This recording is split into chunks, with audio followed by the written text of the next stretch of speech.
Jubilee hills ఉప ఎన్నిక అయిపోయింది అని అంటే కంప్లీట్గా కాంగ్రెస్ ఏమో ఎంఐఎంకి లీజ్ అయిపోయింది, బీఆర్ఎస్ ఏమో క్రీస్ మీద నిలబడ్డది దా బ్యాటింగ్ ఆడదామనని.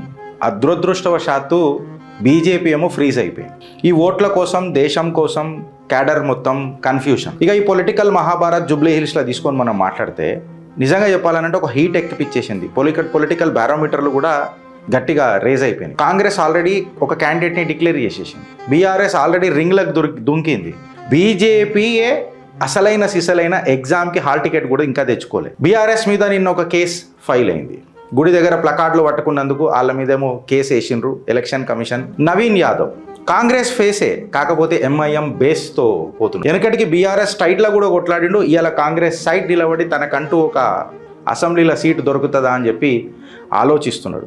కంప్లీట్గా చెప్పాలనంటే కాంగ్రెస్ దంతా ఒక కొయిలేషన్ సర్కస్ అయిపోయింది, ఇన్స్టాగ్రామ్ పాలిటిక్స్ అయిపోయింది. బీజేపీ కార్యకర్త అత్యంత హ్యూమిలియేషన్కి గురవుతున్నాడు.